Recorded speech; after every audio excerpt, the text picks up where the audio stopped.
This is Drop Tent Media Network.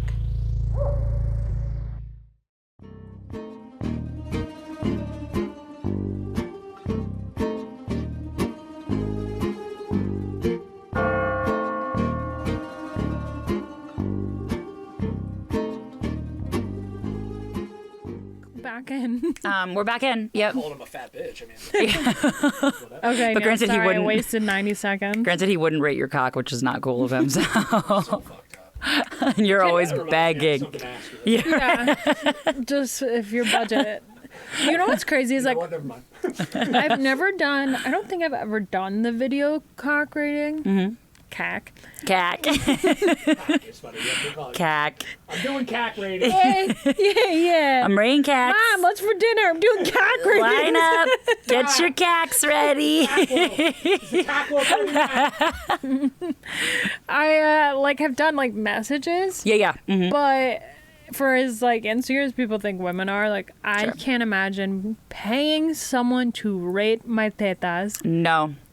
I don't really need to know anyone's opinion about it that badly, but But just you're paying someone a compliment. I know. Like I so know. it's like when you just get to the bones of it, it's like, and also generally the worst looking part on a man's body. Yeah, I know. That's the thing too. I think is like there's got to be a lot of psychology behind why you specifically, because you're not asking to rate like your body, because your body is like They like what lift their bellies up. Look, right? Yeah, right. rate my cack. Hang on, let me find it real quick. Hold on, I got bad service. Yeah, because like it's one thing if you were like, oh, rate me, my appearance, because that's what 100% of the people who come across you see, right? Like, Right. But I feel like there's a deep thing about wanting somebody to rate your dick because likely you're not showing it to a lot of people in real life, and likely Well, it's you're not even rating what it's doing. You're Right, Just like yeah. just on vibes. yeah, and that makes me feel like it's Just like on veins, sorry. which is like funny because it feels like it's like a dude with like a huge cock but erectile dysfunction or something. Like it doesn't work, and he's just like wants the compliments so that he can like sleep at night knowing. Did I ever tell you about that guy that sent me a flaccid dick pic? No, confident as fuck. Well, yeah. So he sent it. We obviously didn't talk after this conversation. He sent it, but like he was like, we were like just chatting, and he was like, "Oh, I'm on a bike ride." I was like, "Oh, that's awesome." Then he sends me a picture, and I assume it's going to be like of the view, but it's like literally his like Lance Armstrong biker suit like pulled down, and like flaccid peen pulled out.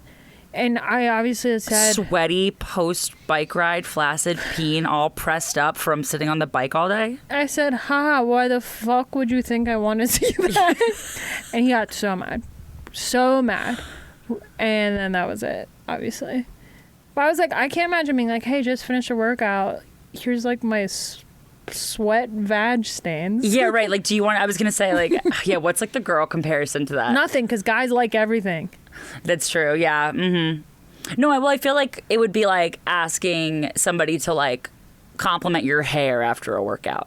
When you're like, it's like the grossest, most matted down. I don't think a straight man can.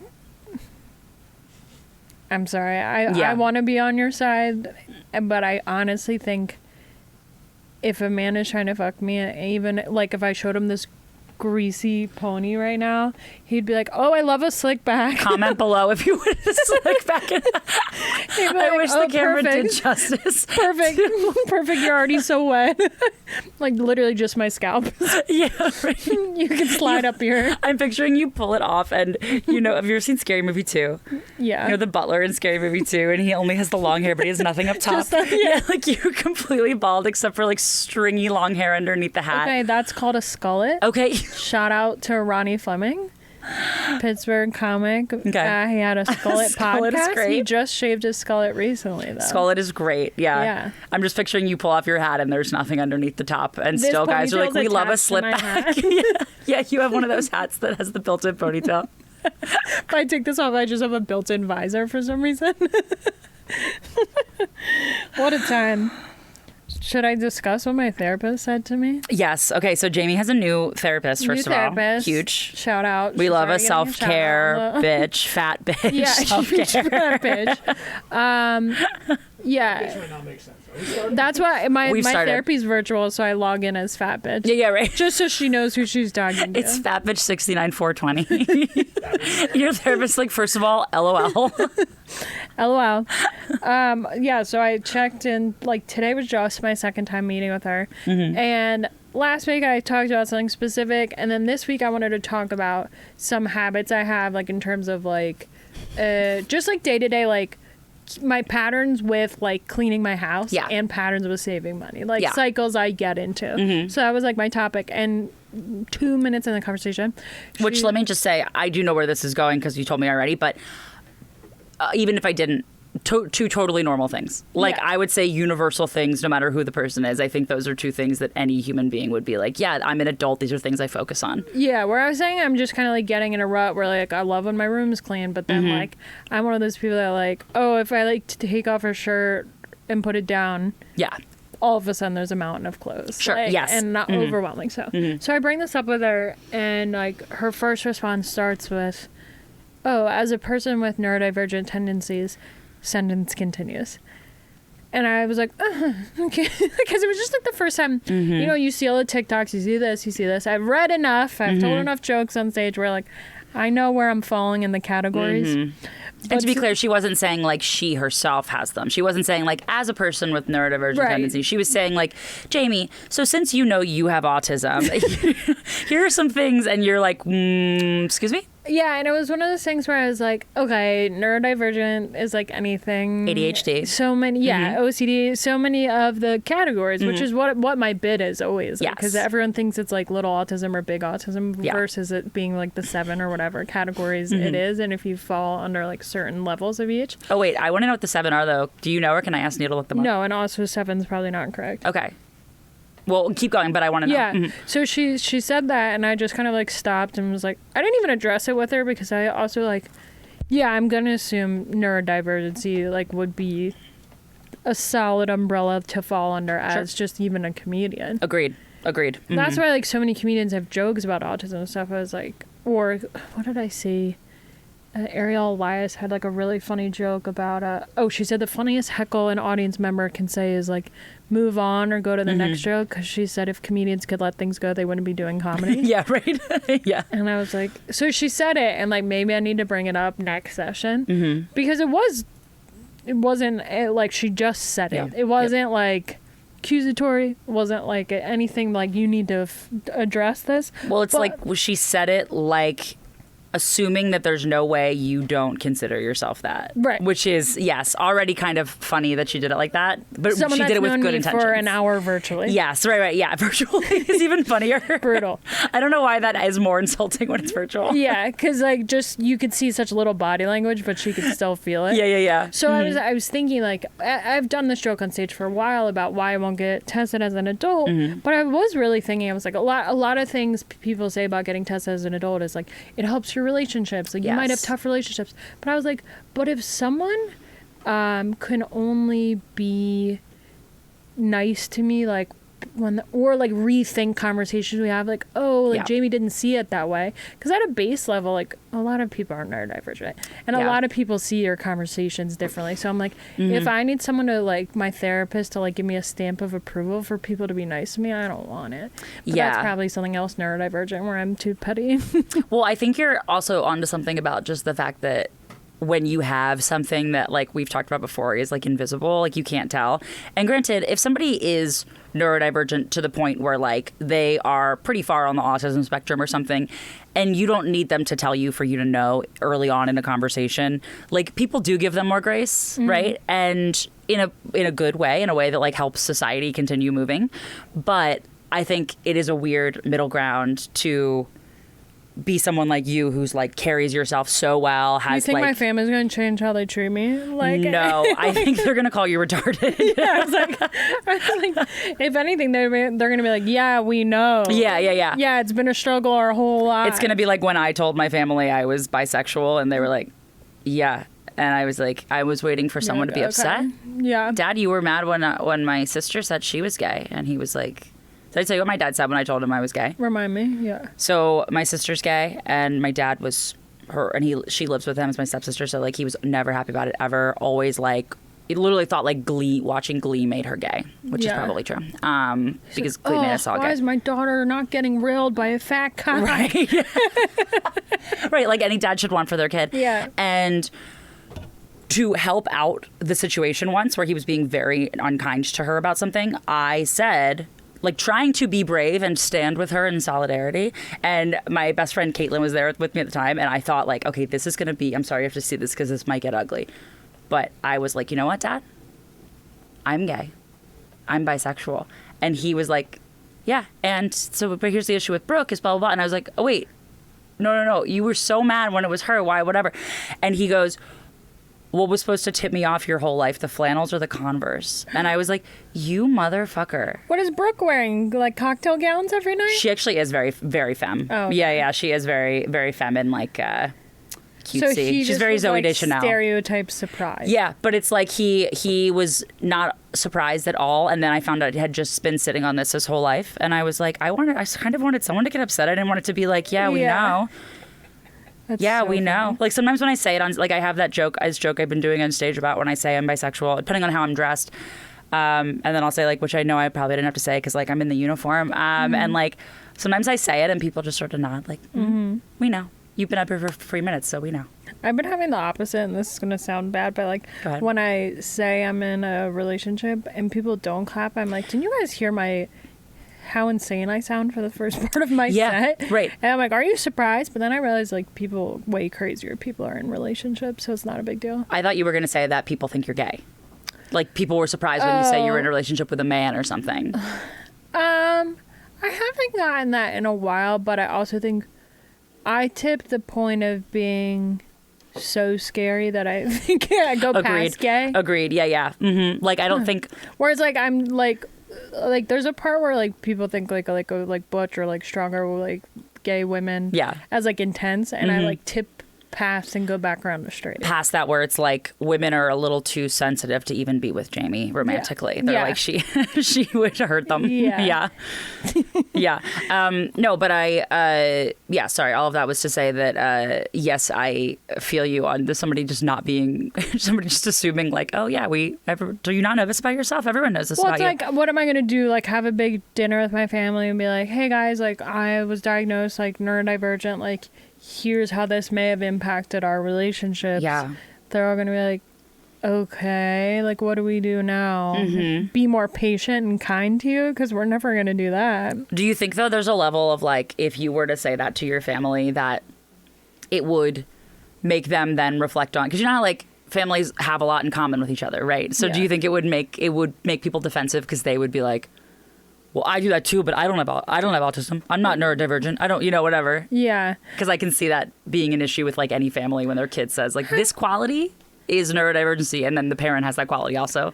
Have I told you about the time that I was on a cruise ship? I went on a cruise once, and my older sister wouldn't hang out with me, so I had to hang out in the teen group, the younger teens. This does sound familiar. And the only big group sexy. of teens this is sexy, was a like marching band from Texas was on like a family trip on this cruise. Okay. So my sister's hanging out with like college. Wait, a marching man? Mm-hmm. Like... Mm-hmm. They weren't like doing band. It was just like a group. Oh, like, on marching vacation. band. Yeah. I'm sorry, I think you said man. A man, like a man who was marching from Texas onto the cruise ship. A singular marching man was on the cruise ship that I hung out with the whole time because my family wouldn't hang out with me. No, my older sister and I were like at that weird like where like I was probably middle school and she was like being in high school. Mm-hmm. So she was hanging out with kids that were like seniors and like going into college, and they were like baseball players at Rice. Like, and I just wasn't cool enough to make the cut. Absolutely. Like, I was just a little young. Mm-hmm. So I ended up hanging out with these like kids, and I've always been like confident, no problem. Like I went to the teen club by myself, grinding with some random Texan, who knows. Mm-hmm. Yeah. And then one of the nights they like, I think it was the last night of the cruise. They're like, we're going to this hot tub. And I have always thought hot tubs with strangers, gross. Yes. Most hot tubs, disgusting. Do you know that I'm not even allowed in them because of my port? They're disgusting. That's how dangerous it is to have any open something directly to your heart, they're like, don't even look at them. Well, I feel that way just about my vag going Yeah. into a hot tub. Yep. I'm like, there's an open insert. I'm like, please no. So yes, confirmed they are So I awful. go up to the hot tub, not even in a bathing suit, because that's how sure I am I'm not going in. Yeah, right. Yeah. So like a couple of us are standing outside and they're playing Truth or Dare. I'm Ooh. like, these kids are kind of nerdy anyway. But I like dare this one kid in the hot tub to like, we're on this one deck and there's like a lookout. Like you go up a like flight of steps and it like looks out to the rest of the ship. So I go like dare him to like spin around on the bar stools on the lookout and yell down to the adult party to scream that he was gay. Okay. Which, because like in 2006? That would have crushed in 2006. I mean, that's pretty cool. That is like, yeah. So I can't believe Dane Cook didn't think of that first. Like, wait, 2006? No, I had to have been, how old am I? Maybe 2008. okay. Maybe 2007. Let's say 2007. Great. And Would've crushed. So I go tell this kid to do this, and they start laughing. The kids in the hot tub, like I was Will Ferrell, Yeah. 2004. Yeah. Like the funniest thing they've ever seen or heard. And I was like, it was like kind of like a C- dare, like Yeah. silly for a cruise ship where our parents are all on or whatever. Like, But you're like, I'm missing something because that wasn't that good. yeah. So I was like, I leaned to one of the guys and I was like, hey, like, that's not that funny. Like, why are you guys? Yeah. He was like, well, don't you know he's slow? And I was like, what? I had no idea. This kid, they all like deemed at the time slow. Whatever that means. We call neurodivergent now. Right. So now I'm looking and seeing a kid that they all know is different, running up and spinning circles and screaming down that he's gay, and I'm like melting. Because I'm like, oh my God. And you didn't know. One, he doesn't, like, can't decipher that this is stupid. Sure. Or two, just like I'm bullying a kid into doing something because he'll do it because he doesn't have friends. Yes. I had no idea. And they didn't stop him, and they actually know. No, they were cracking up. Yeah, that's, yeah. And then I was like, what is happening? But then I thought, like, about the, like, just being a little slow or whatever. They all had a perception of, like, him doing that. Yeah. But to them, I think they were like, he's fully capable and like making a choice on his own and like doesn't know how silly or not it is. But I like think about that now where I'm like, we do all treat like, had I known he was a little off, Yes. wouldn't have chosen him for the dare or would have picked a different dare, would have done something else. Yeah. And that's kind of what I mean, like with the like getting a diagnosis. Now, I'm not a kid, so no one's gonna like. No, it is kind of true. Like, I don't know how much of your life would change. It's not like you have to get like an IEP in class anymore.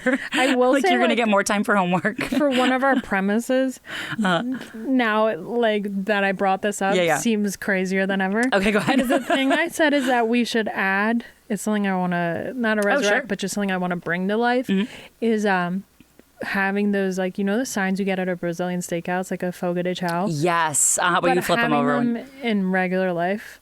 Like green light, red light. Like I'm good. I'm good. I'm full. Yeah, well, just like people coming up to you. Like if like someone's coming up to me and I could just hold that up, like in a room. Like if you come down, or like if I'm somewhere out. Yeah. And I could just have like a red light, yellow light, green light on me. We had it, which like it sounds crazy, but like you do this personality test at one of the offices, at like one of my corporate jobs, and they gave you the colored bricks for the categories you fell in. Okay. And you could put them in order, the 4 categories. Yeah. So people knew how to approach you. So like they had the 4 personality levels, so you could put it on your desk. So if someone's coming up to ask you a question, they would kind of know how to go for it. Yeah. And I actually, so I do really appreciate that, because I do think like there's and I think it's something that that people would hear now and act like, oh, that this is so, like, act like it's like a new and progressive thing. And it's like, that kind of stuff has been around forever. I do think there's merit in knowing. Just be closed office doors. Right. Yeah. Right. Yeah, exactly. Everyone and then it would be like, have an office by themselves. And it would just be like, oh, wow, she's so standoffish. And it's like, okay, well, yeah. Like, I do agree that there's a level of like, we need to have like language when it comes to like each other's strengths. And I know that just comes from getting to know each other. But I feel like since the pandemic especially, like, we don't really get to know each other personally on a level as much, but we all still have to interact. And I feel like that's where so much conflict comes from, is like, it used to be that to interact with someone, you had to at least be looking them in the eye and doing it, you know, like, and this is, I say used to, like, we weren't even really alive in this time. Like, you know, there was a time where like to have an interaction, you had to have humanity with it. And now we have all these interactions with no humanity. And I think, yeah, having some sort of like, and I think we kind of do it with like our bios, like on social media. I see people do that where they'll say things like, you know, that they are, it's like people put in their bio what their like core, I don't know, priority, like things are, you know, like things you need to know about me to interact with me, essentially. Yeah. And I feel like, yeah, when you see people who have like their pronouns or their like a diagnosis or something, and I do think it makes people. I know to not talk to them. Yeah, right. Jamie knows to report them. No, I think that that's honestly a good idea. Okay, so if you could make a Like if I just walked around, especially at a comedy club, and I had like a green or red, like when someone came up to fist bump me and I could hold the red sign up. Yep. I think that's not a bad idea. I was talking to someone recently who I've known for a while, and he just now told me that he thought I really didn't like him when we first met. Okay. And this is a guy who talks a ton of shit. Okay. Like, tough, like, runs his mouth, all the things. We can bleep a name real quick. Okay. Right? Really? And he messages me this whole thing saying, like, yeah, because he saw something happen at the club. I think it was Q Bleep another night. Freaking out. Yeah, it was the night that, remember you, me, and him were drunk at Helium after that one. Yeah. The night that we were there with Ray and we talked for like an hour after the show. Yeah. Yeah. So he like DM'd me that night. We were like talking and I was like, Yeah. He made a joke, you know, because he's been there when I've gotten harassed before. But then he said like, yeah, like he thought he said something that rubbed me the wrong way. And I was like, I actually don't even know what you're talking about. Yeah. So like even that was weird to me where I was like, this person that I've assumed we were cool since we've met because he's a grown ass man. I've been having the opposite issue recently. What It's something people that think I want to they lay like. to rest within myself. Please. I think too many people think I like them. Frankly, that sounds like a joke. It's partially a joke, but I think I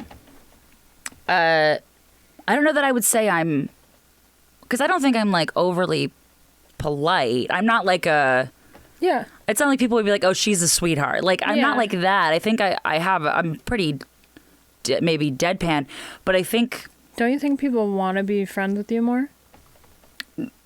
maybe I don't know Clout? if. Oh, I see. Like they want to. Like, didn't you say, like, in high school, like, people wanted to, like, be in on the gossip, like, when you were sick or not? Like, do you think that leads Definitely. into you being an adult? That's interesting. Yeah, maybe, but I feel like it's people who, and maybe it is more when I'm sick, like visibly sick, but I Yeah. feel like I think a lot more people think that, and it's not like I have very many people who I dislike, but I think a lot more people, like, I don't feel like I ever get that thing like you said where someone's like, oh, I thought you were intimidating when I met you, or I thought you didn't like me, or I thought you were mad at me. But I get the, like, you know, that people seem to think that, like, I'm really, like, oh, I'm, like, interested in hanging out with these people and stuff. And it's, like, it's not that I'm not, but in the same way, like, you're allowed to just have people you're acquaintances with, you know? Yeah. And I feel like I am perhaps showing too much. And it's not even fake interest, but I think I can be interested in the moment and then move on. Well, it's definitely like a vibe from the other person because, like, we're opposite sides of the spectrum with that, like, where I wish I could be in the middle. Like, sometimes people will say, or, like, they'll say to me, like, something about, like, oh, I didn't really know how to talk to you. And I was like, or something like that, where I'm just like, just be confident in what you're saying. Like, that Yes, alone yeah. tells me we wouldn't get along because you're worried about something you didn't say 3 months ago. And I was like, that's Yeah. not like a me thing. I just want to talk to someone that's real and like is confident in what they're saying. I also think, though, that you come off, you are somebody who will react exactly the way that you're thinking, and like, and not even like if you're mad you'll show it, like you still also are polite to people and stuff.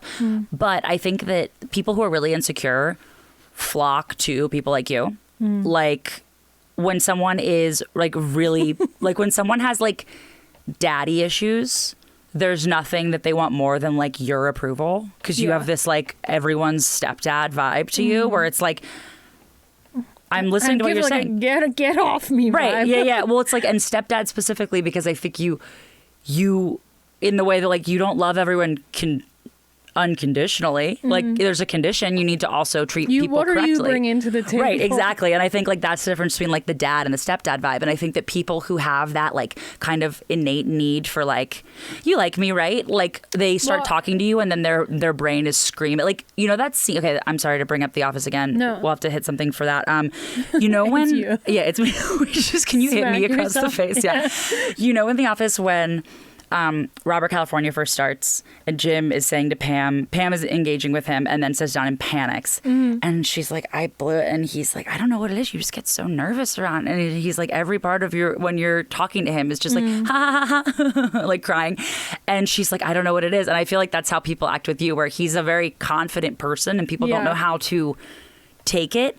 But no one could say like, oh, he's mean. Like, no, he's kind of, I mean, he's obviously a character, but like, it's when someone is so confident that everyone who's insecure wants, like, flocks. They're like, actually, if Jamie doesn't like this story, I'm going to fucking kill myself. Well, and I'm also like, people often start stories by being like, you're going to hate this to me. And I'm like, Well, now I fucking will.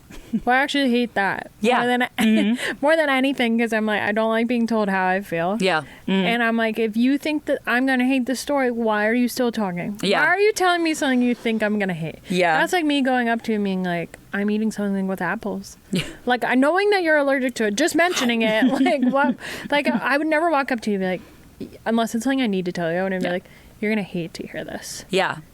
Like, what a way to start a conversation. Or the other thing, one of my friends, this is like one of the most seen I've felt recently. I was telling her a story and I was like, yeah, and then this person like DM'd me a question that's like very searchable. Yeah. And she was like, oh, and then what'd you say? Because she knows. Yeah. She's like, yeah, you hate that. And I was like, yeah, it's one of my least favorite ways of communication. Yeah. When someone talks to you like you're a book. Like when you're a reference point. Someone I'm not close with. Like, but lately I've been understanding that is a way that passive people communicate.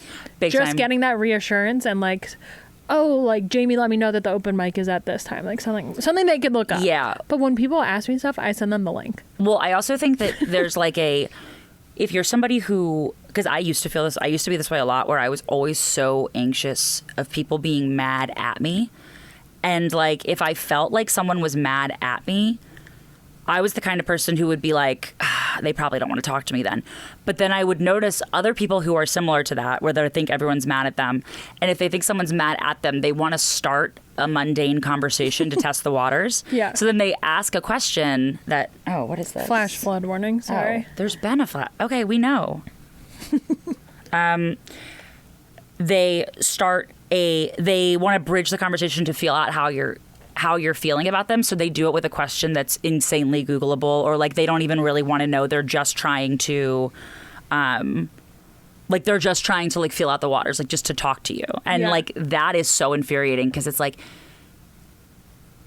do you think I'm dumb enough that I think that you opened up your phone so you have the access to Google and you couldn't find out As quickly as you typed in my name, you could have typed in the thing you were looking Yes, for. exactly. But I think that's people's way of testing the waters, is that they're trying to just see your reaction.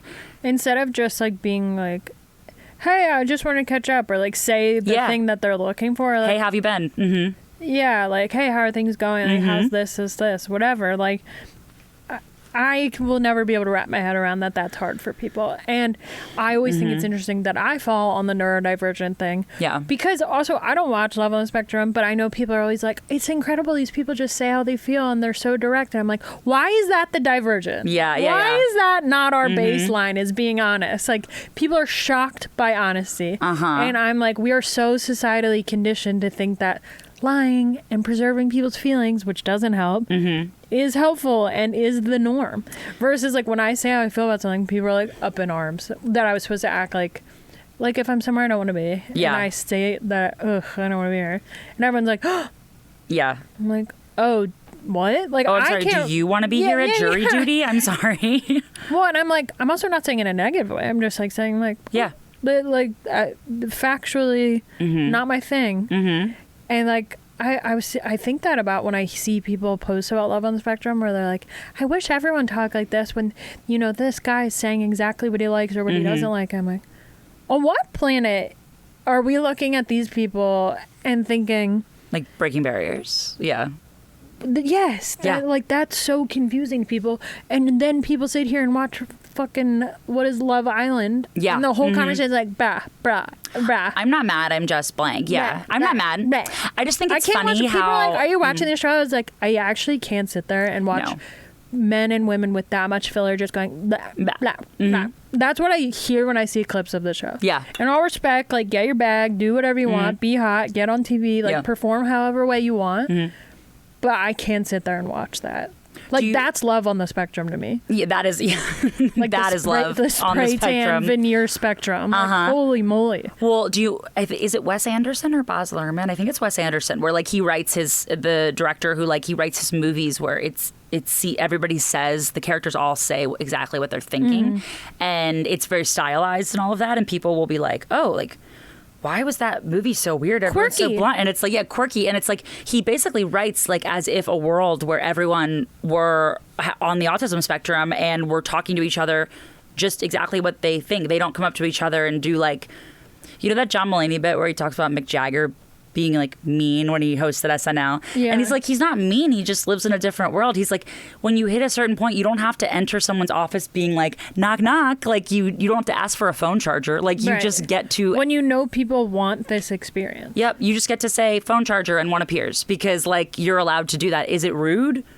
In our world, yes, for some reason, but it's not actually rude. It's just like, well, and there's like so many times where people have like said I've been angry, like, or this or that. Like, I'm like, I actually just got asked a really stupid question that didn't need to be directed at me, and I perceive that as a waste of my time. But somehow I'm angry, and that's the problem. So that has been my whole world. So like, yes, getting resources on like neurodivergent tendencies would be helpful. And like I've looked into enough, but at some point I'm like, and then what? Like, I see the world one way, and most people see it a different way. Yeah. And I do have a hard time with a lot of communication with a lot of people. And again, the neurodivergent part of my brain says, and they're wrong. Like, and living in a passive, petty, quiet, keep it yourself way is not the way I want to live. But I'm also dating someone who's like very avoidant of conflict. And boy, does that man know how to close his mouth and stop talking about anything real fast. Which is I trick him though, because like if we're like arguing about something, and then he shuts down, I'll be like, hey, like, what was that cocktail you were talking about? And then he starts talking, and I turn around and go, you can talk. Oh, got you. You do speak English. Wow. I knew it. Wow. Yeah, I think also, like, you grew up with a mom who said what she was thinking. And if you grow up with parents who never, it's definitely also very much a learned skill, but also a muscle. I thought you were going to say a white thing. Yeah, also a white thing. But also, like, a muscle. Like, I think. But I also do think that it is a white thing. Like there is a lot of like white cultural. It depends what kind of white though, because if we're talking like southern white, whites, bless your heart. Oh, I'm thinking. And in the north is like. Well, okay, maybe it's socioeconomic. No, I think yes. I was gonna say because I think rich people close their mouths when it comes to like yes. Sorry, and I think wealthy people close their mouths. I think wealthy people close their mouths, and I think a lot of wealthy people would say, well, that's how they stay wealthy and all of that. Like, and the answer is like when you think about. Okay, the people who are making billions of money they could never spend in their life, and it's because they're basically just standing up for nothing and saying nothing. So it's like the best thing you could do is be like the most vanilla, like upset no one and agree with nothing and all of that. Just like nod your head. Well, and that's so embarrassing. But those people honestly do make money because everyone likes them. Nobody dislikes them. Well, it's like the Beyonce thing where she doesn't talk anymore and everyone's obsessed with her. She's an incredible performer. But when people are like, I love Beyonce, I was like, you love Beyonce's music and performance. She hasn't talked since 2004. She hasn't talked since the Pink Panther. No, sorry. Austin Powers 3 Gold member. That was the last time she talked. I'm having a hard time at work. I'm working at a kid's store, kids boutique, which is great. Shout out. But people will come in and hold up clothes.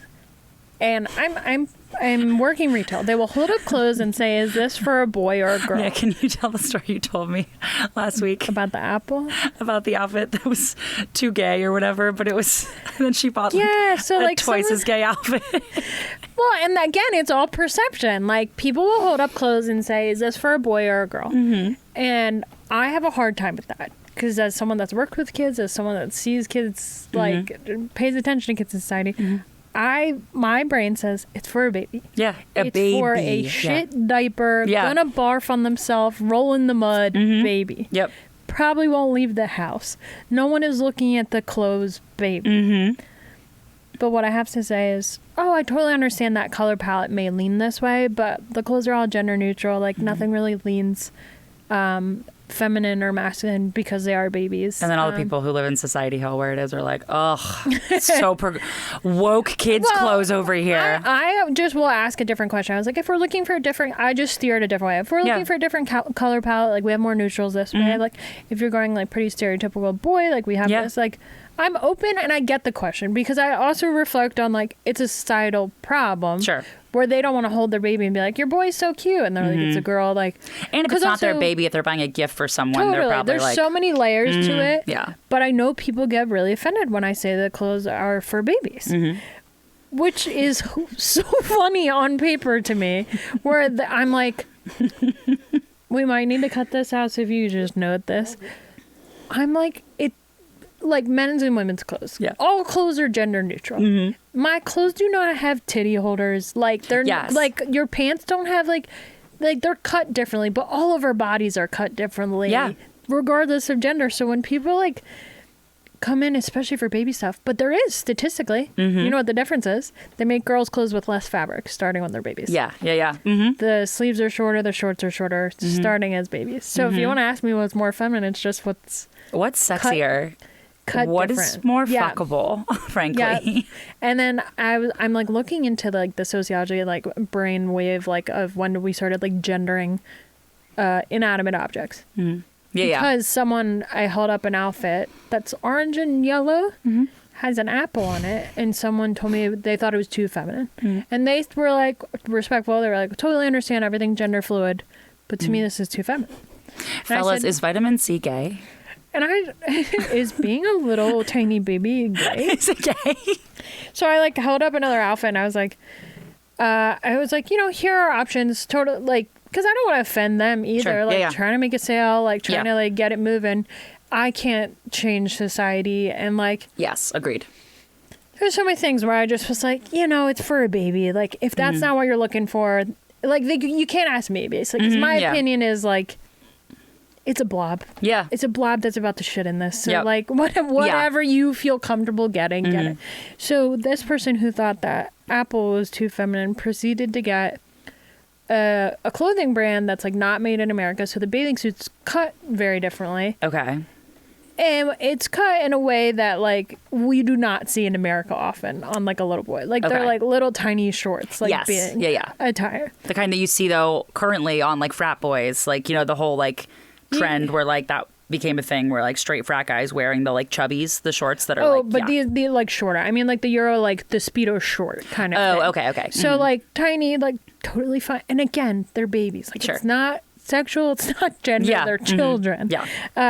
But she leaned with that, and I immediately was like, well, that's way gayer than an apple. Yeah. I was like, if we're worried about, like, feminine, I was like, I don't know about this. He's going to be hanging diape. Yeah. So it's like, it's similar to working in a restaurant. I have to put on a face. And most people are so lovely and so excited to, like, have baby and stuff. But there are conversations I'm having where I'm like, oh, like, this isn't going to end this generation. Yes. Right. Yeah. We got ways to go, because even people that are like our age will come in and be like, well, I'm facing this new thing where people are like, I've said this before, where people try to act like they don't know about kids or like don't care about kids that much. They're like, I didn't even know. And I'm like, okay, well, clothes work the same as they do for adults. Yeah. Size. Yep. Do you like it? Here you go. Yeah. They like act like they wouldn't even know. I'm like, I don't know men's clothes, but I could get my stepdad a shirt. Like, I don't walk in and say, I don't know anything about 65-year-old men. Yep. Like, I would never, like, I don't need to make that known. Neither do 65-year-old men. They don't know anything about themselves. That's like their whole thing. True. Yeah. True. I forgot a child thing. Do you have any of our premises locked in? Yes, I have a couple of things of laying to rest. Neil, how much time do we have? Are we good? You guys are about 30 minutes in. Perfect. Thank you. Okay. So, I have some things. Okay. So first of all, some things that I would like to lay to rest. Okay. When people, have you ever, I try to find a concise way to say this because it's a phenomenon that I think happens constantly. But you know when it's like someone that you're talking to someone who you're like actually close with, not like fake close, a genuinely close friend. And you say something to them, actually kind of on brand with what we were just talking about with like being on the spectrum. But you say something to someone about like, okay, I'm starting to realize blank. Like, I'm starting to realize like my husband is frustrating me about blank, or like I'm starting to realize whatever. And it's a big realization and something that's like maybe difficult to talk about. And then the person is like, yeah, it's so funny. Like you should like, so like my husband and I always talk about that, about your husband and about like, and just basically like saying like, yes, we've been talking behind your back about this for a long time. Do you know what I mean? Yeah. That makes me... we noticed that. Yeah, and we've been talking about this. Yeah, Josh brought that up at dinner the other week, and you're like, wait. That actually makes me... And like, I think I'm honestly too close to the incident that happened that I can't talk about on camera right now, but like, it happens all the time. But it's funny how it is often always the same people who do it constantly and then have any... In what world am I going to trust you? Producer and friend, Neil Wood here. Brief commercial break. Hey everyone, just a little message to check out droptent.com. Graphic design, digital media, and visual communication is what I studied in college, and I'm a professional at them. And I would love to be a part of any projects maybe you have coming up. Also, producing podcasts and media is what we do here. So we have a full podcast studio. We've produced many podcasts over the years, and we'd love to be a part of maybe your new project. Check us out at droptent.com.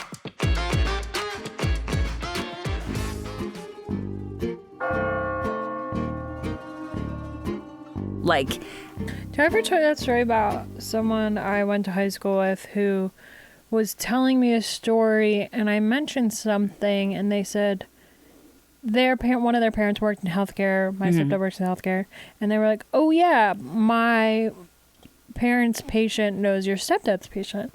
And I was like, "Oh, that's cool. Yeah. How'd you find that out?" yeah. And the story was, someone brought up how their Jewish doctor married a Puerto Rican Catholic woman, and she already had 2 kids. Slut. So, First of all. so my friend's parent was like, "That's crazy. My daughter's friend, blah, blah, blah." And my friend is telling me this like it's a silly ha-ha story. That's what makes me the most mad is the like, cute, right? Well, she's saying like, "Oh my God, yeah, we were just talking about this. Like something came up about my family, clearly I brought up." And she was like, "Oh, that reminds me this happened."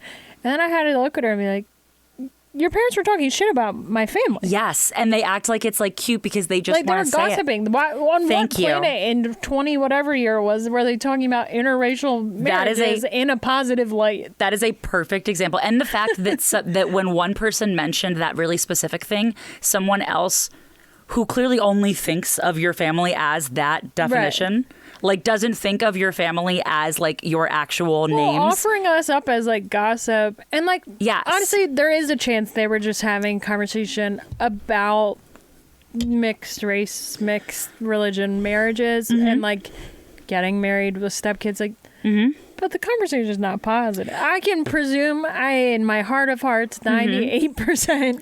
But I put also, money on that being a very judgmental conversation. Yes, but also like agreed. And also the fact that if somebody said to me, you know what's so crazy is I know somebody who's Jewish and is dating someone who's Puerto Rican, it would take me so long to be like, oh my gosh, Josh and Jamie are Jewish and Puerto Rican. I don't think so of funny you. when you said that, right. I thought you were going to bring up my mom and Jack. No, right, yeah. No, like I was like, oh yeah, I'm doing that. Yeah. But I'm exactly because I'm thinking of you as human beings and I don't already have you defined as that in my head. You know what I mean? You don't wake up and be like, I wonder how my Jewish friend is doing. Yeah, today. right. I got to go hang out with that Puerto Rican girl, right? Record a podcast. But I'm like, I haven't predefined you in my head as you two are that. Now that I've said that out loud, if it came up later, I'd be like, oh my gosh, Josh and Jamie are that. Yeah, but well, like I do the that fact joke that where I say like, you know, when white people ask you what you are, like where are they going with that information? They are just keeping. They're tabs. defining. Like, they have a little spreadsheet in their head, and they're like they got a bingo card of brown people. And they're like, we got one of everything. Yeah. No, that is a perfect example of exactly what I'm talking about. Thank you. Well, that really hurt my feelings Yes. when it happened, because I was really like, upsetting. at first I was like, I continued the conversation. I was like, oh, that's crazy. And I like went home and told my stepdad, I was like, oh, that so-and-so's parent. And then he was like, why were they talking about that? Mm-hmm. And then I kind of sunk in my shoulders like sunk, where I was just like, oh yeah, why were they talking about that? And then for me, it's like a couple of friends, a couple of people in my life who do it so consistently that I've started to have that realization. Like, a conversation will come up that's really niche, we've never talked about before, ever. And for me, it's big. And then they'll go, we were just talking about that a couple weeks ago. And I'm like, what? And it's specifically about me or something. Right. And I'm like, why? And you didn't check in with me, like. And like, I also will say, something I'm trying to work on about myself is like, I am, and I don't know if it's how bad of a quality this is, but like, I am so sensitive about gossip, like being taught, like in the way that like, if I found out like a close friend was like, as adults, Well, close friend is different. right? But it's like, but I don't know, like in general, like it's like, I feel like I think I've said this before, but like I try so hard to make myself approachable, in that like I would be so heartbroken if I found out that like after a conversation, instead of somebody just saying something to me, they were like going and saying it to other people about me. Cause I'm like, when's the last time you've ever seen me get upset about anything? You know, like, and that like straight up, because I think, and also maybe it's just that because I'm not doing it about, you know what I mean? Because I'm not doing it, that maybe I'm just like, I'm a chump and I should just start fucking talking shit on people. But I'm like, I started recently thinking, sorry, please finish your thought. Like I just, like it's like if I, found out after a conversation that like, oh, you know, like with the documentary, right? They've been, whatever. If I found out like they're being annoying to either of us, and instead of you saying something to me about it, you were telling other people, I would be like, I would probably cry over it. And I'm not even a crier, but I would just be like, oh, am I supposed to be talking shit more? Or is this like a shitty behavior, you know? I recently was thinking about this for myself. Yeah. Where I was like, oh, I wonder if, like, it was like, maybe even a situation with Casey Ray where like we were all out and I think one way and they think a different way about something.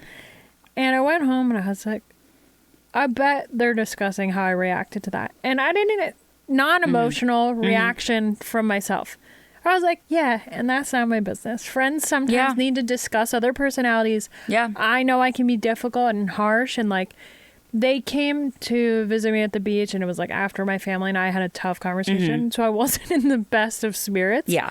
And that could be tough. And I was like, you know what? I'm glad they have each other to discuss how I was. Okay. Yeah. And lately I've been having like a, oh, that's nice that other people do that, and not seeing it like gossip and be like, yeah, everyone gets to like feel how they felt and talk about it, because it might not be like that you're not approachable.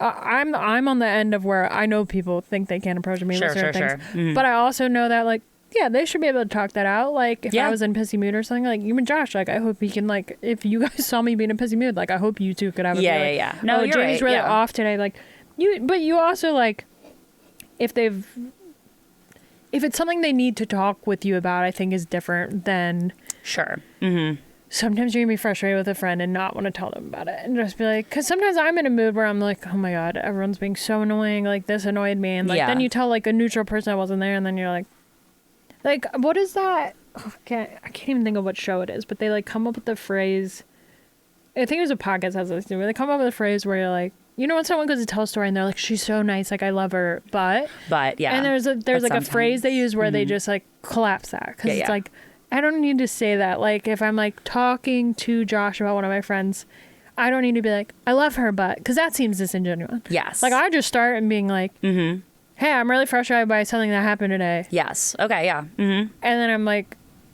and then we'll talk it through, and I'm like, oh yeah, we just probably saw that totally different, and I need a minute. Yeah. No, you're right. I think for me, it's like, it's when it's mutual people. Like when it's like, it is weird to admit it. Like I would never be like, like if something like I thought the doc was like annoying me or something, and I didn't tell you, and then you brought it up, and I was like, oh yeah, that really bothered me too. That's I was just talking to someone else about it. I would be like, oh, I wish you just told me. Yeah. That's the weird part, is bringing it up to you after, because it's like if I need to go have a meltdown privately with like a different friend. Yeah. And then come back to that friend, I'm like, oh yeah, I do love this friend. I just was having a moment, and I don't need to discuss it with them because I'm like losing my shit because I process things so differently because I'm neurodivergent. Right. I do have to give you credit for that. Yeah. Well, it's even like, Oh, I told Neil too how like the doc crew was like, oh, well, talk about perceiving things differently. Yeah. I said to them, do I need to prep anything? Mm-hmm.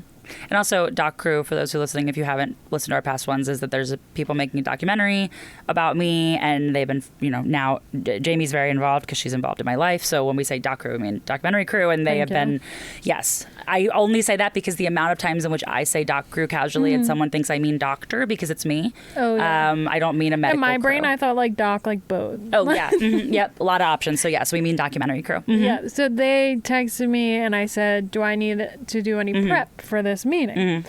They say no. An hour later, can you send us a photo of the lighting setup and like photos of like the rooms in your house? Sure. So like I don't have real estate photos. Yeah. And I just thought it was just so funny because like No, they do that every time, yeah. That's so annoying to me in a way that like I wouldn't tell you that that's annoying. Where I just was like, what the fuck? Yeah. I was like, I asked you if you need any prep, and then you said no, and then 2 seconds later, you're like, well, actually, and like I did send a picture, like not a big deal, but it is, but it is like when that's something I don't get too. When I ask them something, they're like, no big, and then they're like, well, actually, I'm like, and that's totally them planning and like whatever. But that's a case where like that was annoying to me in the second. Yeah. But I also have to perceive like how it's going to impact you when I tell you stuff, and not you general. Yeah. Like right. if something's really annoying to me, and someone else maybe wouldn't find it annoying, I can't always like bring it up to that person. Yeah, that's true too. Like even at, like if I'm friends with like husband and wife kind of situation, and like one partner does something, I can't like always go to the other partner and be like, oh my god, because I'm like. Yeah. They're a united front, as they should be. And like sometimes I like have to process things with a third party. I'm big on processing things to the third party. Yeah. No, and I don't my difference is I'm not malicious in it. I'm like saying how I felt in that moment, and I like let it out, let it go. Yeah. Some people don't. Some people are talking about stuff because it's built up.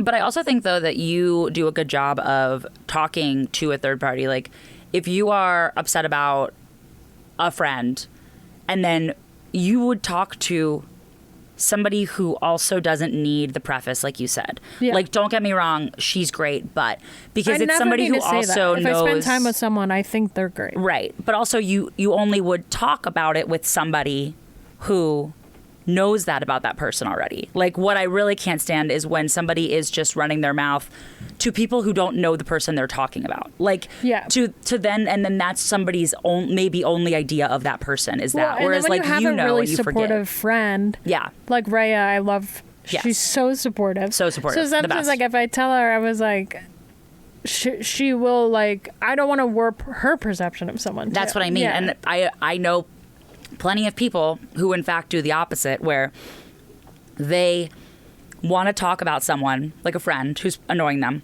So instead of going to a mutual friend who knows all the good qualities of that person and knows that you're just annoyed, we'll go to somebody because they're mad and they want a reaction like, yeah, fuck that bitch. Like they want, and so then that person's only idea of the friend you're talking about is this interaction. And like, well, it's that's like when really people shitty. talk shit on their partner and then you have to meet them. I'm like, and then you forgive them and then they well, don't. I'm just like, why the fuck would I hang out with this person? You never told me one good thing. That's why I try to tell, I make a point to say when Josh does good things because I don't want to go to my friends and be like, he did this, and this, and then they have to hang out with them. Obviously, everyone I'm close with knows Josh on a personal level because we were friends for a while before dating. Yeah.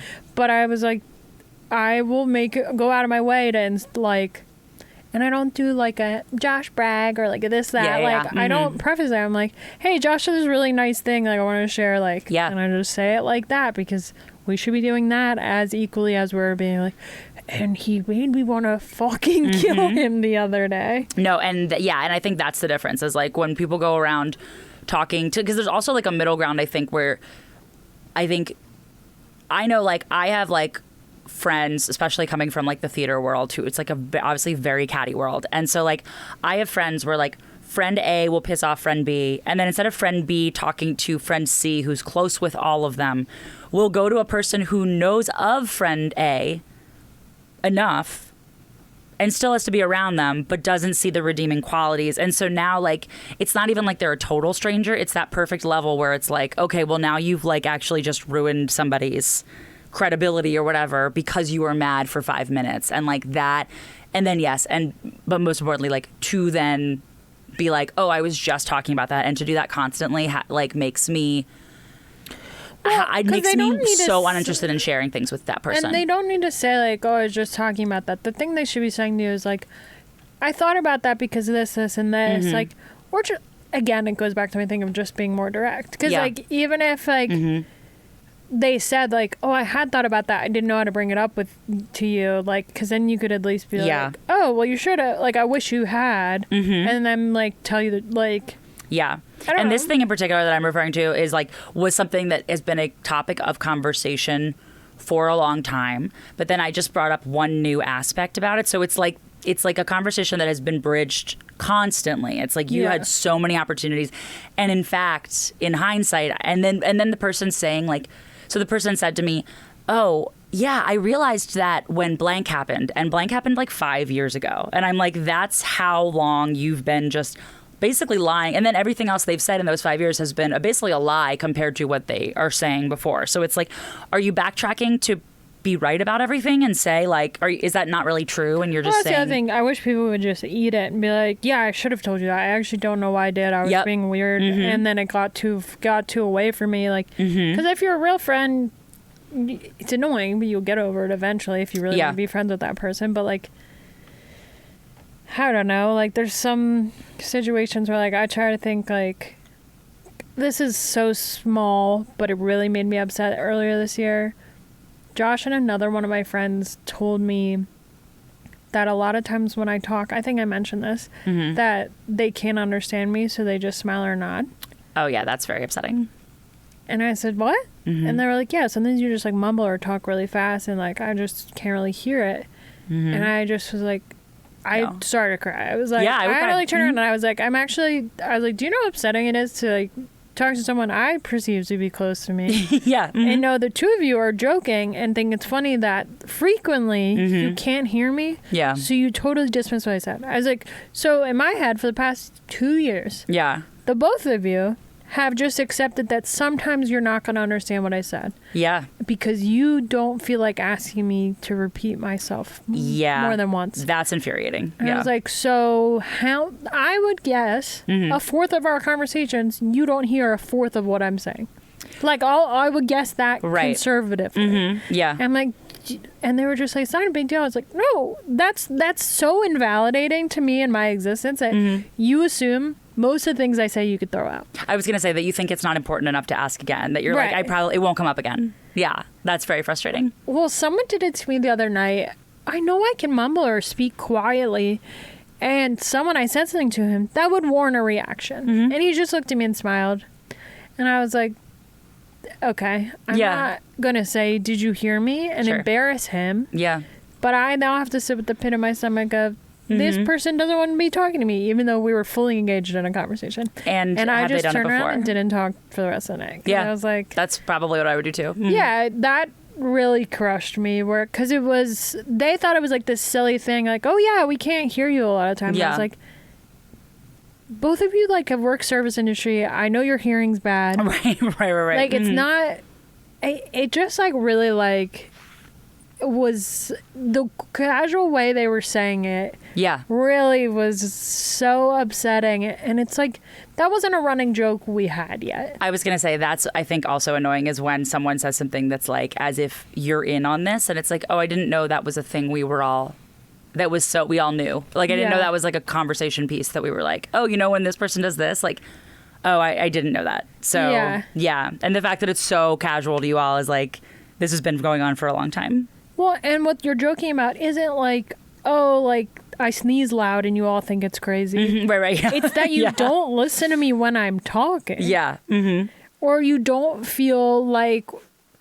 And that, again, goes back to the direct or not. That is meaner than telling me to shut up when I'm talking to me. Agreed. To me, that is, like, so insulting and mean. Like, so this is, again, goes back to my thing when people think, like, oh, being, like, beating around the bush or stuff is, like, so much nicer. It's not nice, Actually, that was horrible to experience. Yeah, that's really mean. I was like... Yep. Yeah. Okay, so that's one of my later rests. Do you have one? I just have a question. Please. I was thinking about, I've never been to a concert, or I guess most athletic events I attend lean like male heavy. Mm-hmm. But I was thinking about what the bathrooms are like at a Taylor Swift concert. Mm-hmm. Like they must like turn the men's into women's like they do at some like really male dominated events. I think you're probably right. Mm-hmm. But then it's still not a much of a difference because, Neil, correct me if I'm wrong, there would be mostly urinals in like a stadium. Correct. Yeah. Oh, yeah, that's true. So I also feel like we would have heard about that. Sorry, go ahead, Neil. right? I was going to say, some of them, like I think in the stadiums, usually we have like a whole trough. Right. Oh, It's yeah. very clearly a mess. These girls just in their glitter bodies Yeah, just, yeah, like yeah, pulling yeah. over. Yeah. Not a, like something I was like I really curious about. This is a new premise. Great. Uh-huh. Just things I can't get over. Okay. And this is what this whole list is on my phone. Something else I can't get over. I know we're not body shaming, and I know I say that every episode, but hairy shoulders. I could do without seeing those all summer. Yeah. Yeah. That is one thing where every time I see it, it stops me dead in my MF tracks. Mm-hmm. Where I'm like, everywhere else I understand body hair. Mm-hmm. That is something, and praise be, because my dad was a hairy guy. Yeah. And I guess, like being a woman, I'm less hairy in parts where a man would be. But Yeah. like, I assume if I had a brother, I do somewhere. Yeah. Yeah. But the shoulder hair, this list truly says hairy shoulders, Taylor Swift concert bathroom, practicing monologues on alcoholics, which we've discussed, watching cops in the suburbs. There's like parking wars in like my parents' beach town. Okay, great. Mm-hmm. And I find myself every time I'm there immediately turning into someone that just stands out the window and like stares at what's happening. Like a dad on a cruise watching the boat dock. Every dad comes out on the... Have you ever seen videos of that? Every dad has to make sure the guy's parking it right, like as if it's not a fucking cruise ship. I'm just watching. I love watching people rightfully get parking tickets. Me too. It's really satisfying. Especially at the beach, like especially when people block like fire zones, like they block. And then they're just like, I'm just doing this, and they're like, there's literally no reason to just be doing this. Yeah.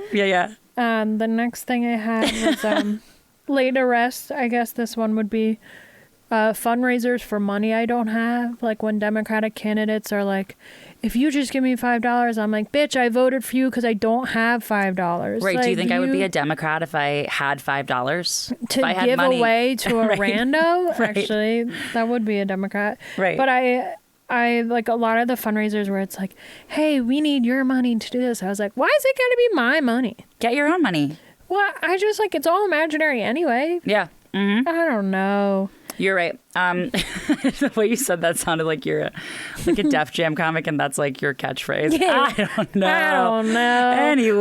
What Blake told me after my birthday Yes. show, my catchphrase should be, that's a down from me. I actually wrote that at the top of my set that night because I wanted to say it on stage if I could remember to say it. But then I copied and pasted that set for another show the next week, and I was like, what does this mean? Down for and then I me. was like, oh yeah, that's a down for me.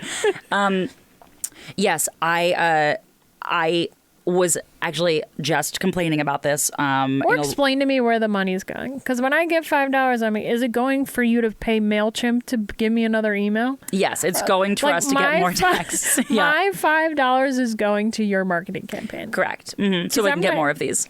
Well, it's even like when Temple Alumni like Fund is like, hey, like donate some money. I'm like, to what, bitch? Yeah. Where's it going? My student loans? I'll donate there. Yep. Break it down for me, please. I was just complaining to Neil this past weekend about when somebody does something that you shouldn't do, like you said about parking somewhere you shouldn't or whatever. Yeah. And then they give their excuse as if like one of my overarching issues in life is like I get so mad when people think that what they're saying is exceptional, like by definition, like they think it's the exception to the rule and not the rule itself. When somebody does something like idling they in always front pull of, up to the ramp and they're like, oh, I was just dropping off. And they're like, yeah, and that's what you can't do here. And that's what everyone is doing. Like that's what pisses me off is when somebody acts like the reason they were doing it was an exception to the rule. So it's like, hear me out. I was just picking up food. It's Everyone's special. Like, And it's like, that's actually why there's a sign in front of this Chinese takeout place that says no idling. Do you think everybody else was parking there and then going to work an 8-hour shift? Learning how to make the noodles. Right. Yeah. They're all going to work. it drives me crazy when someone thinks like the reason that they're doing it is different enough that it's worth saying. And it's like, it's the same reason. Somebody posted on the Philly Queens group, which is, the Philly based group. I know it's a hot topic. But somebody posted today, and I never. The hot topic being that I was never accepted. Yes, I mean a hot topic with you and I, because I was accepted, and it's actually putting a huge, huge wedge between our friendship. Not a Philly Queen, sorry. Yeah. Just a Philly King over here. Yeah. Not an ally. Somebody posted today and said, group. "Yeah, Not ally. you should start a Philly Kings group." It's gonna be like a Philly Theys group and be like, fuck Philly the Queens is for theys. There no, are some. it's not. No, it's not. There's a lot of guys. Well, it's for girls, gays, and theys. Is what the like. For whites. Yeah. But somebody posted today, and I don't go on Facebook, but when it's enough. I'm so really sorry. I take it back. It's not for whites. It's for people with too much goddamn time on their hands. Correct. Which usually lends itself to whites. Yes, it does. I don't go on Facebook, but when there's a post that I guess gets enough traction, my phone will tell me, like, you might have seen this. Yo, bitch. Yo, something's happening. Yo, bitch. And that was how I found out about the Philly Comedy Festival thing in the first place. Yeah. My phone did that as well. So I was like, great. I go on, and it's a woman posting, and she basically said that her friend, she was asking for like help or like legal advice, whatever. Yeah, and no, definitely go on Facebook to a group of 1,000 random strangers you don't know for legal advice for your friend's problem. Oh, she did. Don't worry. And she basically. She probably also went to ChatGPT, her BFF. God damn. I wish she went to ChatGPT because it was so poorly spelled. But she basically was like, "Hey, so my friend sent me this, and she's looking for help." And the thing, I was so excited to read her get ripped to shreds in the comments because it was actually fucking insane that she thought there was going to be anyone was going to be on her side about this. She said, "Hi, my friend just sent me." It's all incorrectly spelled. "Send me this. Extremely needs help. Please, no judgment." And this is the message from her friend. Okay. "Please, I need help. I recently had a car accident where I was at fault. And unfortunately, I do not..." Delete the post right there. Wait, it gets so much crazier. "I was at fault. And unfortunately, I do not have insurance coverage. Was driving with no insurance. However, there was no damage to the car, so I left the accident scene because there was no damage. Ooh, child. 2 hours later, the cops pull me over, stating, which I think means stating, that I was in a car accident of hit and run, as if that's an injustice. That's absolutely a hit and run. And I explained that nothing happened. The cops asked me for my insurance and me driver's license and everything. I never admit to the cops I do not have insurance, but I gave my driver's license and registration." Do you think this person's second language is English, or do you think they're doing this for empathy? I don't. It's not worse enough that it's not an English speaking thing. I think it's just truly poorly. It's just poor education. Yeah. But I gave my which I think is fair to say, given that they were driving without a license, without a insurance, got into a car accident, left the scene, got pulled over, and can't believe it. Insurance is expensive. They gave me it's citation, I think they're supposed to mean. It says a station. That I have to send my insurance information and show the cops, but I don't know why if there was no damage to the car. Please tell me what to do. I do not want to have a problem with police. What are my options? I can pay out of pockets for any dents. And I see it. It's like 200 comments. If you could pay out of pocket, then you wouldn't have hit and run. And it's like 200 comments. And the fact that she thought that, again, that like her situation was exceptional. Do you think like, it was a bait thing? Like, I don't even know. I can't wrap my head around anyone being in that Facebook group. No, it was absolutely because the person is still responding back and being like, "Yeah, but you don't need to understand this," and it's just like cracking me up how she. But if they could pay out of pocket, then go pay for your citation and get insurance. Yeah, but it's like you left the scene of the crime, so you can actually. Be way worse. Everybody in here is like, "Hey, I'm a lawyer. I don't work in this industry, but like just so you know, you could do jail time for this." So, there is a car hit and run. near my house that was smashed in on the street. I know we gotta close up on this, but I saw on a the big street note about it. in Philippines. No, that we need to close up. Oh! I saw a big note. Well, it's funny you say that because there was a big note on the car. Oh, okay. And someone wrote on one side of the car. It was Neil typing They it. wrote, "I'm so sorry, my tire blew out," and then their insurance number taped it. I've seen those. Yeah. Then the next note back was like, I'm so sorry, the car's being towed soon. It was like a full conversation, and the car was there for so long. I'm gonna check tonight to see if it's still there. The car is busted, and it's the second time. Like, I get really nervous to park on numbered streets because people come flying down. Whatever, they sure do. Don't park in a corner. Buses. I have woken up to drunk drivers, presumably. Hitting parts cars. Totally. I see those all the time on these groups where someone will have their own Ring doorbell footage and be like, if this is your car, I'm so sorry. An Amazon truck just ripped every car on this block here or something. Yeah. Oh my goodness. Do you have one you want, like a quick one to wrap up on? Yeah, I do. Let's see. Okay, I'm going to do the unhinged icebreaker. Oh, please. Yeah, that'll be a good way to wrap. Okay, great. Okay, well, my next one, I'm going to ask this the next time, but I'll let you think on it. Okay. Neil was right. He's smiling. He's so smug over here. I'm sorry. Okay. Can you guys hear me now? They all said yes. Good. Okay. This is the one I'm going to ask you next week, so I want you to think on it. Do you think But you have one for tonight? I have one for today, but I'm going to ask this for next week. Today, not time stamping that this is night. Oh, yeah, you're right. Mm-hmm. I'm awake. Yeah. It's 6 a.m. We're going to be so productive today. Do you think there's anyone in the world in an English-speaking country who has never met someone named Josh? And we're going to think on that. I already have an answer. So. Okay, well, you can answer next week. In 2 weeks from now when we record. My question for you tonight is, what is your craziest or best idea if we were to get knuckle tattoos? So, and following the rules of knuckle tattoos where you can do the thumbs, you don't have to, but you need to at least do the fingers, and they need to be separate. Like, you can't make it that it's you know what I mean, that it has to bleed into the other. So the one I thought of, because I saw this. Wait, you can't make it? What do you mean? It has to be 4 and 4? Correct. It can't be like one, or if you want to use the thumb, it can be 5. Yeah. But it can't be like one word is 6 letters and one word is 3. Okay. Like, they need to whatever. So I saw one online where somebody had root beer written on it, and I was like, that's a perfect knuckle tattoo if you're a root beer fan. Yeah. So I was just thinking, do you have something? So it can either be 5 and 5, 5 and 4, 4 and 4. This is harder than the other question. I've never thought about it, but I once worked with someone who had money addict tattooed on their arms here. Oh, okay. Yeah. So that was cool. Do you have a 4 and 4? So. Oh, I got. Go ahead. Beep, beep. That would be pretty funny. Beep, beep will be funny. Like when you leave? Yeah. You just do that instead of saying bye to people? Well, I think it could say fist bump. Beep, beep. Oh. Since I'm a fist bumper even outside of comedy, but as comedians, we also fist bump a billion times a week. Well, and that's pretty cool because then you could be like, oh, that's what this is. Yeah. When you forget.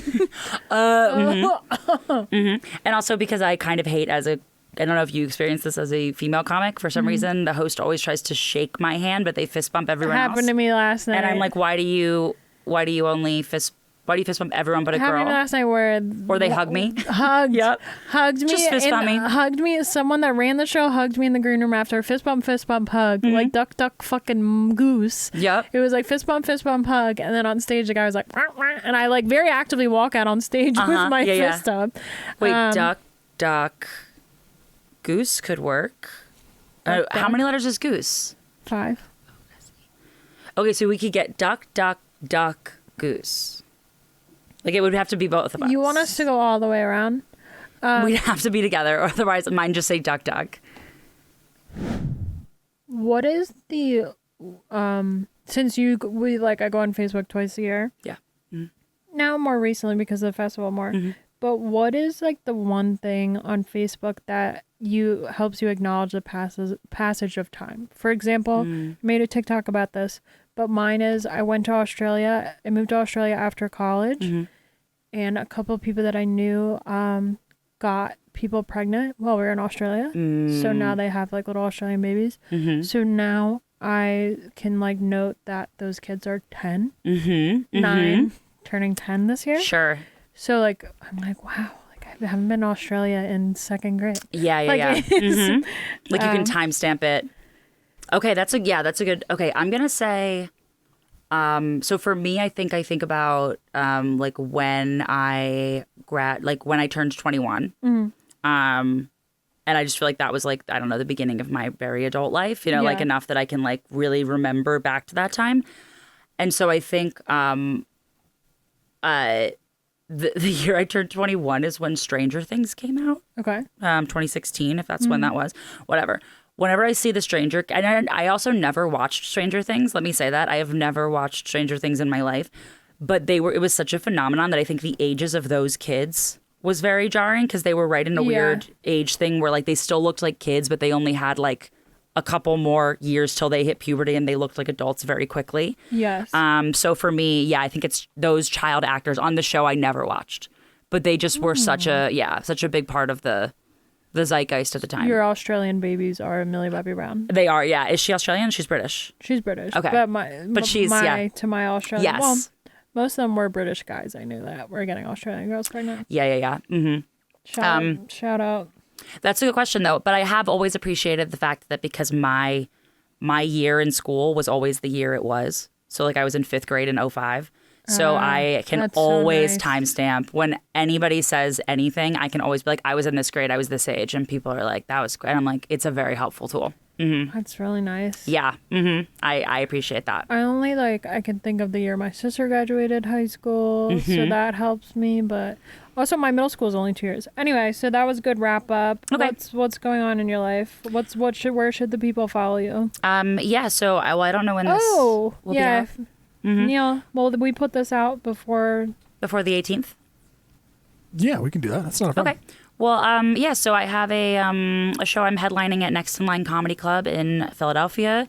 Neil will be on it. JB will be on it. It's going to be really, really fun. It's called Kirsten and Friends. So get your tickets on my Instagram, which is at Kier Comedy, KIR Comedy. And how about you, James?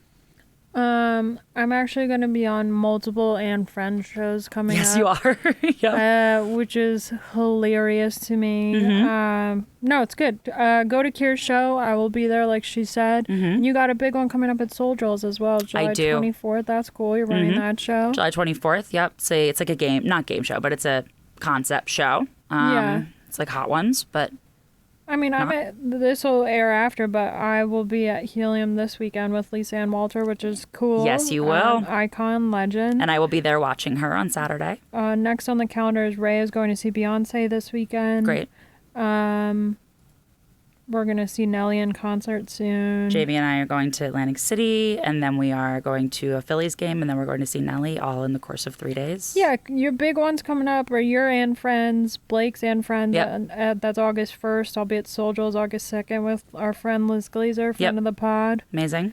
Then I'm going to an Eagles preseason game pretty soon. Pretty hype. God, we're so close. What a time. Yeah. Go Phils. Good night. Phils. Go Birds. Bye. Hey everyone, producer Neil here. The bell has tolled, so we're wrapping up this episode. Thank you so much for listening to Dying Up Here. Kirsten and Jamie would love it if you subscribed and hit that bell button so you don't miss an episode. You can do so at Dying Up Here Pod on YouTube. You can follow Jamie and Kirsten on all the social medias, or just the ones you like, by using the links in the description below. Thank you so much for listening. Grim Reaper, hit that final bell. This has been a Drop Tent Media production.